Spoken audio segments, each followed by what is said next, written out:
श्री राम नवमी का दिन। श्री राम नवमी थी। हॉल में सोसाइटी की काफी सारी औरतें बैठी थी। दादी रामायण की कहानी सुना रही थी।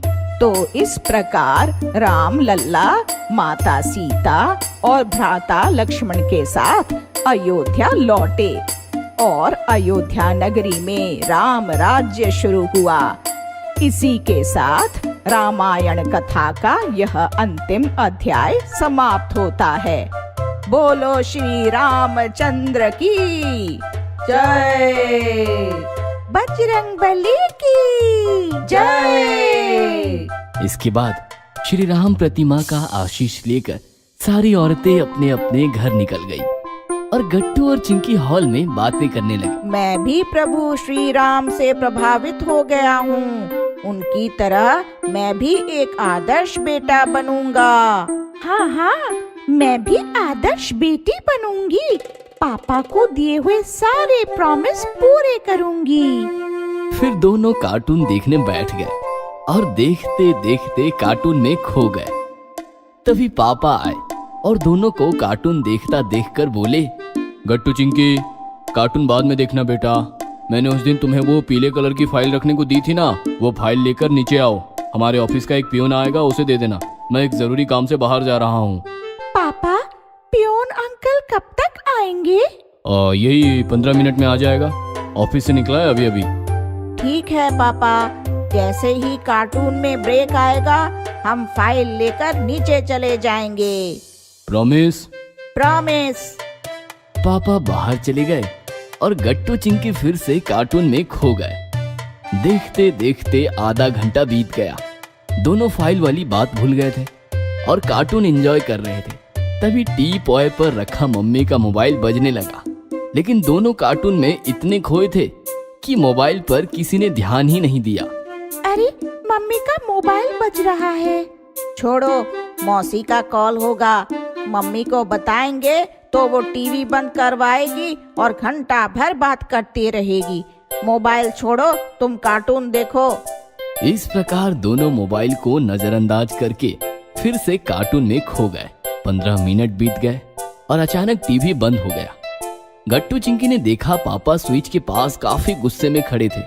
पापा को देखकर गट्टू चिंकी को एकदम से फाइल वाली बात याद आई और दोनों डर गए। सॉरी पापा, कार्टून देखते देखते हमें ध्यान ही नहीं रहा। हम अभी जाकर फाइल पियोन अंकल को दे आते हैं, वो आ गए हैं ना? तभी पापा की नजर टी पॉय पर रखे मम्मी के मोबाइल पर गई और पापा और ज्यादा गुस्सा हो गए। कोई जरूरत नहीं, मेरा काम मैं खुद कर लूंगा। तुम अपना काम करो, चलो जाओ पढ़ाई करो। ऐसा कहकर पापा कमरे में गए और पीली वाली फाइल लेकर घर के बाहर निकल गए। पापा हमसे काफी नाराज हैं चिंकी, अब क्या करें? चलो दादी के पास चलते हैं, वो कोई न कोई उपाय जरूर बताएगी। गट्टू चिंकी भागते भागते दादी के कमरे में आए और उन्होंने रोते रोते सारी बातें दादी को बता दी। दादी, हम क्या करें? हम आज से प्रभु श्री राम की तरह पापा के आदर्श बच्चे बनना चाहते हैं, लेकिन हमने तो पापा को नाराज कर दिया। दादी, हम क्या करें? पापा हमसे बात तो करेंगे ना? ये सुनकर दादी मुस्कुराते हुए बोली, क्यों नहीं करेंगे, बिल्कुल करेंगे।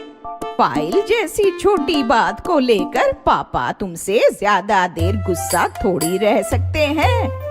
लेकिन बेटा, एक बात समझ लो, प्रभु श्री राम जैसा आदर्श पुत्र बनना इतना आसान नहीं। उसके लिए सारे मोह माया के पाश तोड़ने होते हैं।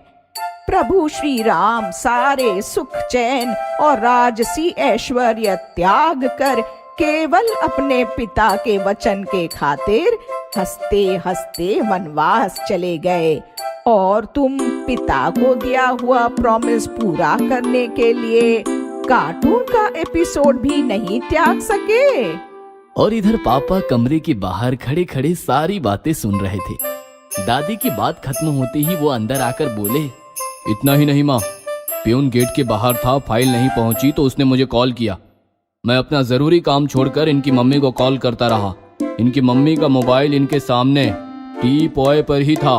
लेकिन ये कार्टून में इतने खोए हुए थे कि इन्होंने कॉल भी इग्नोर किए। फिर मुझे ही अपना काम छोड़कर टीवी बंद करने आना पड़ा। ये सुनकर गट्टू चिंकी रोने लगे। हमें माफ कर दीजिए पापा, हम दोबारा ऐसी गलती नहीं करेंगे। आपको दिया हुआ प्रॉमिस नहीं तोड़ेंगे।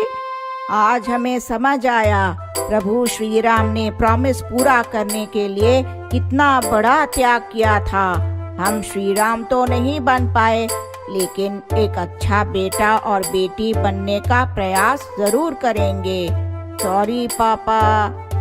ये सुनकर पापा मुस्कुराते हुए बोले, डोंट वरी बेटा, इतनी भी बड़ी बात नहीं है, गलती तो होती रहती है। आज रामनवमी के शुभ अवसर पर तुम दोनों ने प्रभु श्री राम से कुछ सीखना चाहा, यही बड़ी बात है बेटा। ऐसा कहकर पापा ने गट्टू चिंकी को गले लगा लिया और ये नजारा देखकर गट्टू चिंकी के साथ साथ दादी की आंखें भी भर आई।